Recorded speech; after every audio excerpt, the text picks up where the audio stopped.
White Fang's origin story starts here at the Native American camp that held his mother for breeding more dogs to sell off for money. One day, she goes wild, escapes the camp,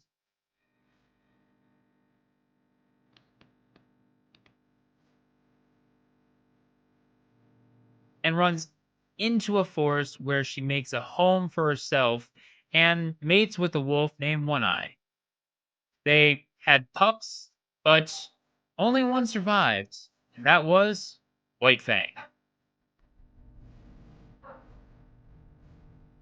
This happy family was broken apart when One Eye disappeared one day and never returned.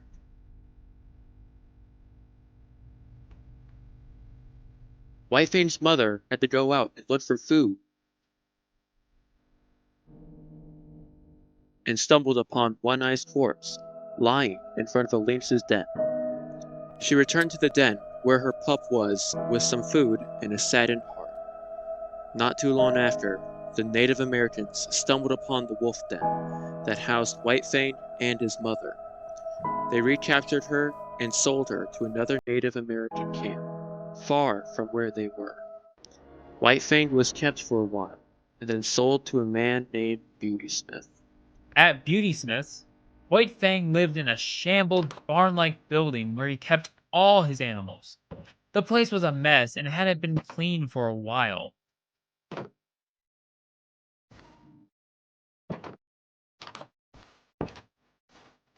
Not long after Beauty Smith starts using White Fang for dog fights to earn a little extra money off the vets.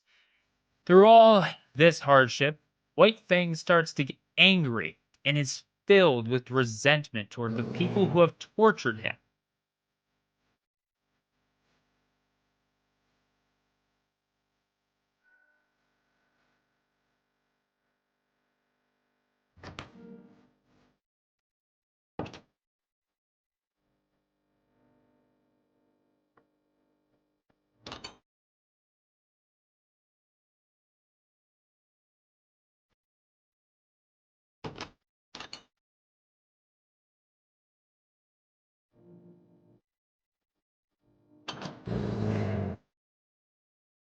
In all his fights, he kills other wolves and lynxes, and remained undefeated.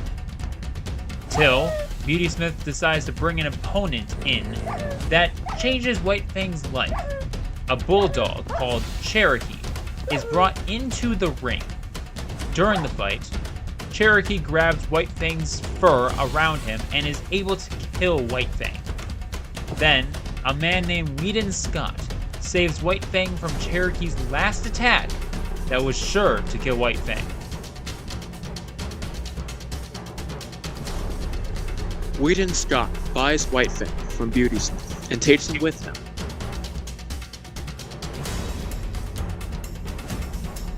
They go through many trials together due to Whitefang still being a wild animal, and Scott thought sometimes that he should just put him out of his misery. Even though these trials were hard, Whitefang started to warm up to Scott. Then Scott brings Whitefang to his family's house, and Whitefang starts to struggle there a bit too.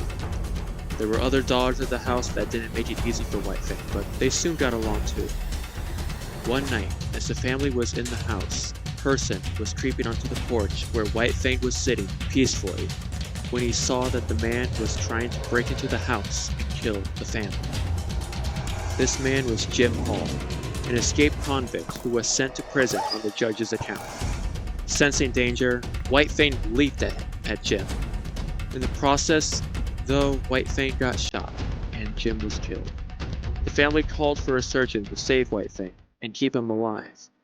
In the end, Whitefang survives and goes to live at Scott's home, and has pups in process. The end. Whitefang was innocent and curious as a pup, wanting to learn about the world. Then, with the heavy influence of humans and other animals, he became distrustful and violent towards others when needed. It took time, but in the end, he began to trust others when he was with Weedon Scott and became a more compassionate creature to those around him. Whitefang is an amazing read for those who like a good plot, and we recommend this book, and we hope you enjoyed this video.